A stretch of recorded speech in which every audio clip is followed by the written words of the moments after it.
All right, welcome in to the Jordy Culotta Show on this Wednesday morning, live here on this Wednesday, getting started.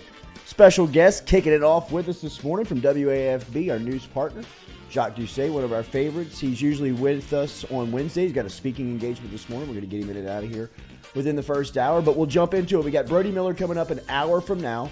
We'll talk to Miller. Miller has an excellent piece over at The Athletic, kind of talking about that two-point play and just the mindset of LSU football here under the direction of Brian Kelly. We'll talk about it coming up at 8 o'clock this morning. God, you're a professional. Just poisoning the audio right off the bat. Oh, Lord. this guy's been in – how long you been in broadcast?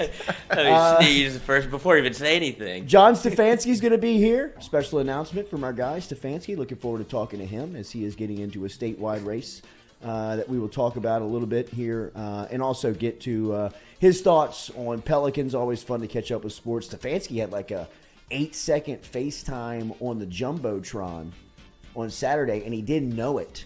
Like it was one of those moments where he was like standing cross-armed, like just kind of like looking at the field. Yes. And the cameras just caught him and like just kind of like locked onto him for 8 seconds. And I saw it up on the Jumbotron. But we'll talk to him about his experience Saturday night.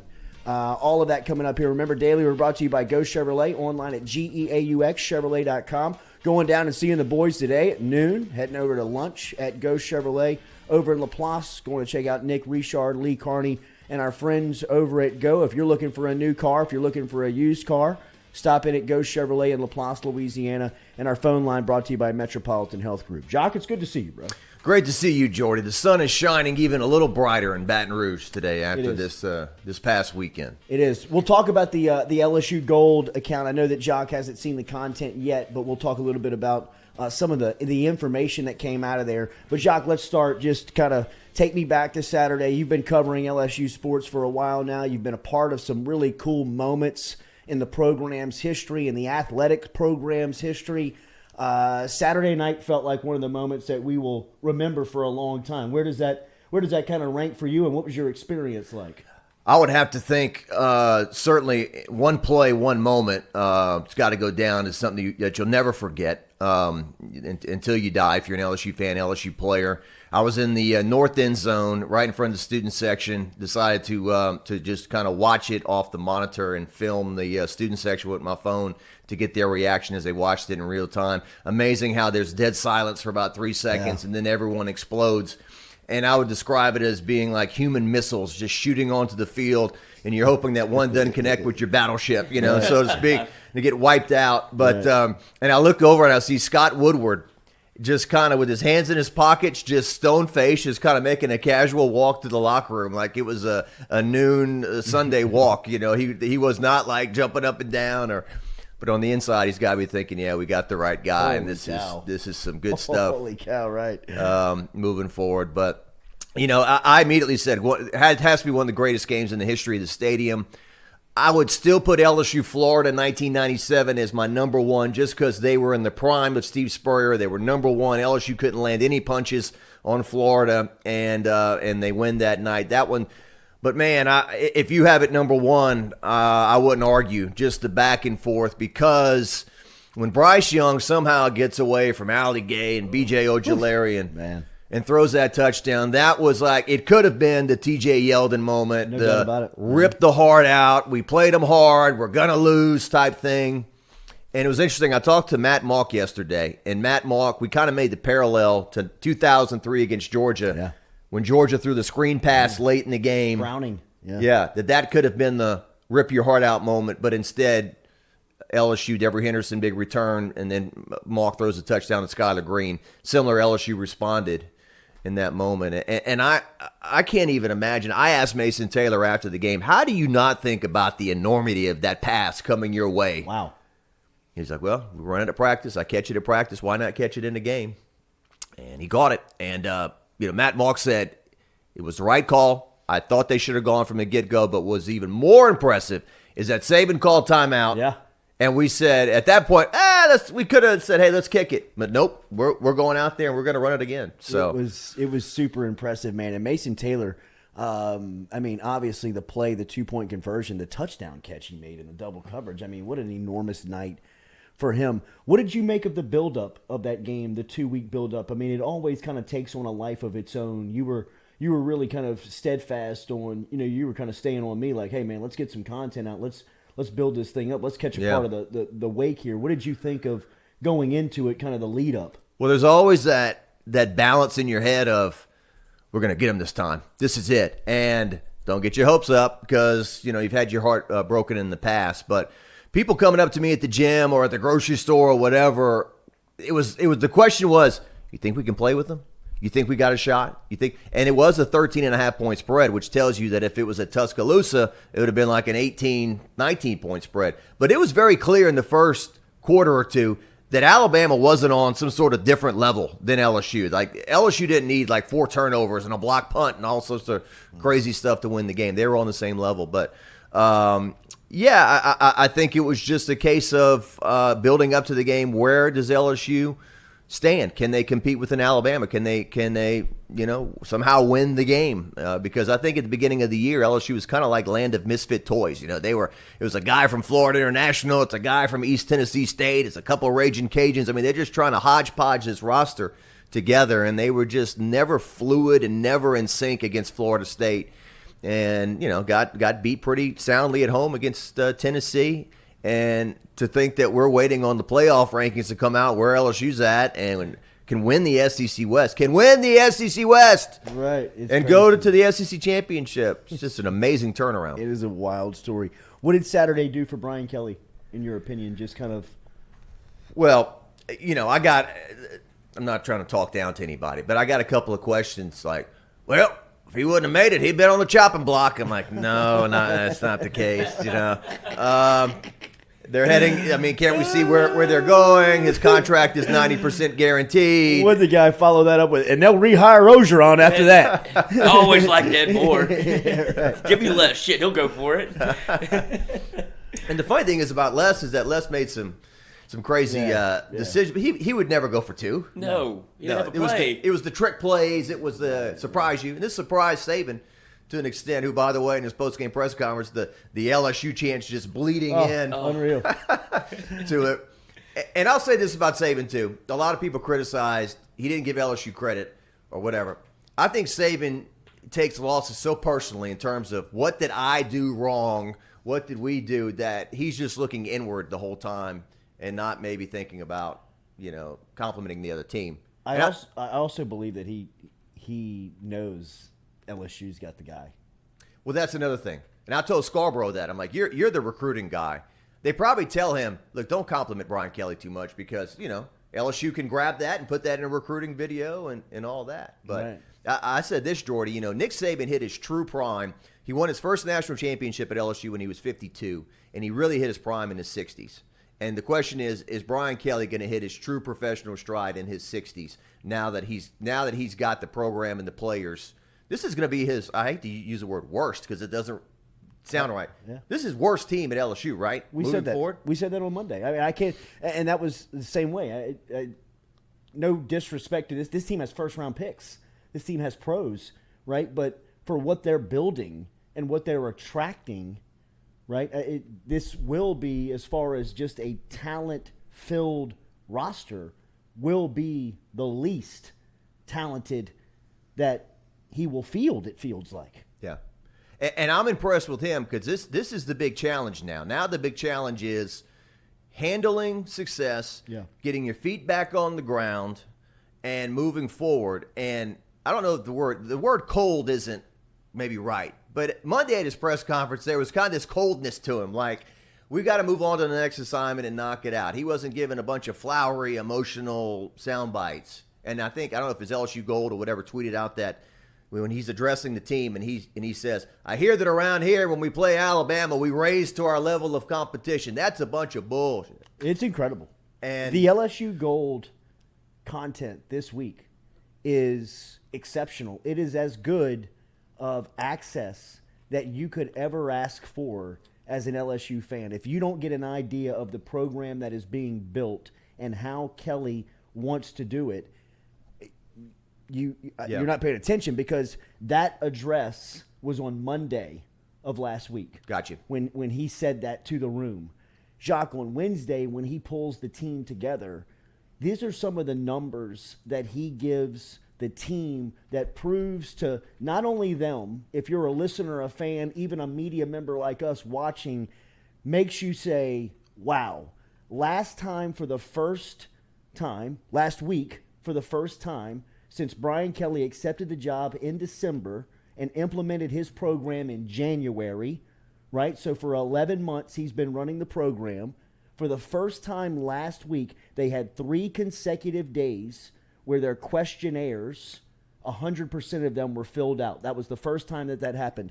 Also last week, for the first time since Brian Kelly has been on the job, they had 100% class attendance in Bama game week. I asked Lloyd before the show, you walked in while we were getting prepared as well. I would love to know the last time that an LSU football program had 100% class attendance for one day. That was the stat. That one day last week, 100% of the team went to their classes. I'd love to know the last time. Does that include walk-ons and stuff, too? You got 85 on scholarship? I'd imagine that's hard to I'd imagine up. they are monitoring everyone. Yeah. Right? So that's amazing. 100%. And let's just, even the 3 consecutive days of the questionnaires being filled out, you could tell that was a big deal to him. And in that address, he was saying how proud he was of the team. The way that he has gripped his team it has been really cool to watch, the access that the Gold account gives you. As soon as the game's over, they're in the locker room. The locker room's awesome. Everybody's celebrating, got their phone out. Finally, Kelly addresses the team, and he says just what everybody speculated.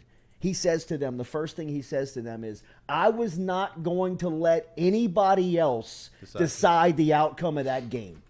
Because if I am going to let anyone decide it, it's going to be this room, because you're the only people in the building that I trust. And I mean, like, you can see his team just like, nobody's blinking. You know what I mean? Like, everybody just like, and he was like, I'll go to war with this group every day. I mean, people are just, Right. You know what I mean? I mean, it is a locker room. I mean, I got chills telling the story of just, you can see it all being like molded.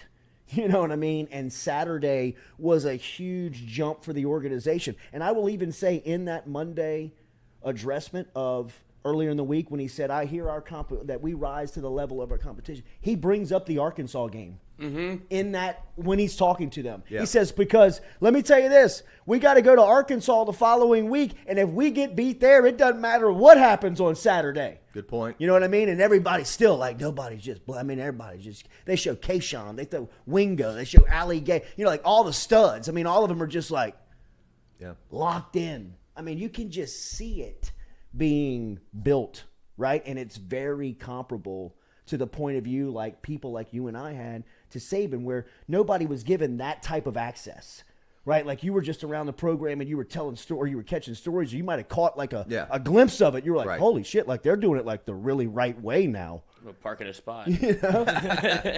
But it has that type of feel to it. No, I mean, I talked to Cody Worsham on Monday and about the LSU social media team and all that, and they had 150 million impressions since LSU won the game, the most in the country out of any college football team, second to Michigan, and that's the difference now as opposed to like when LSU beat Florida in 1997. You watched it on the replay on ESPN at 2 a.m. You kept the Advocate newspaper and stuff like. Now you just relive it as long as you want on your phone over and over from different angles, from different shots. I mean, the Billy Cannon run, I've seen one shot of that. Exactly. Here comes Billy Cannon, right to left, and that's it. Yeah, right. And so, and kudos to them. They do have the access. I'm not hating. They do have the access. Yes. I mean, they go places we can't go, but they are doing an excellent job, no doubt about it. And they've got the resources. They understand that this is where it's at, and they've resourced it. And there's no doubt about it. And LSU's a likable team. I mean, any team that wins is likable. I know that. But when you see Major Burns just somebody, because I follow some of the rules that some people don't, I would edit it and tweet it myself. Somebody needs to put Chariots of Fire thing, dun, dun, dun, dun, dun, dun, the slow-mo of him running after this guy and catching What him. a huge play. Huge play in the game.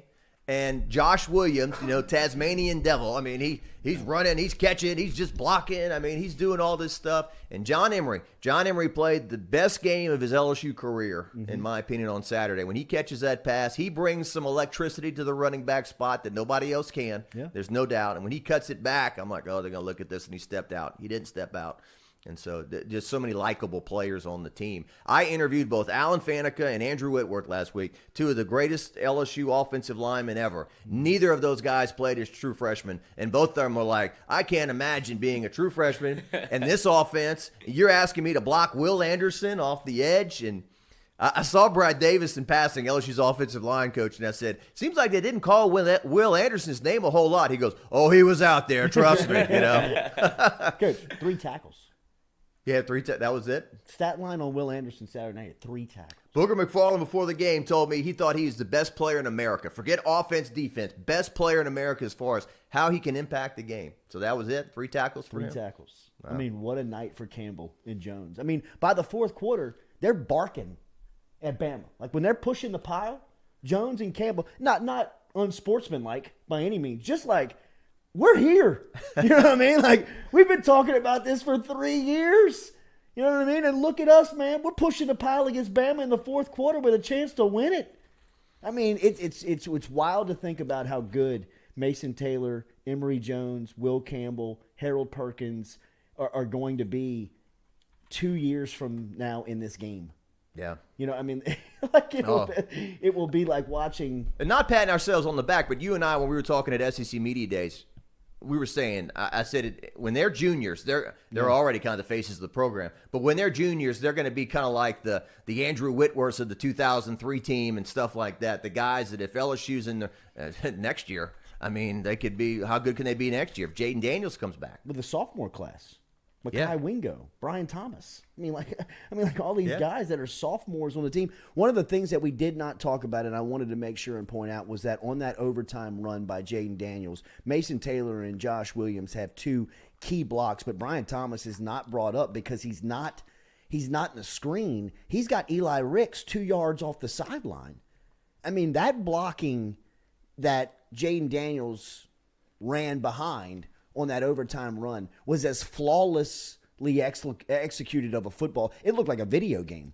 I mean, it looked almost fake how well that play was blocked. And I know that Josh Williams has gotten a ton of credit, and deservedly so. Mason Taylor had a great block. I haven't heard Brian Thomas's name as much. And if you go back and watch it, it's almost because you can't see him.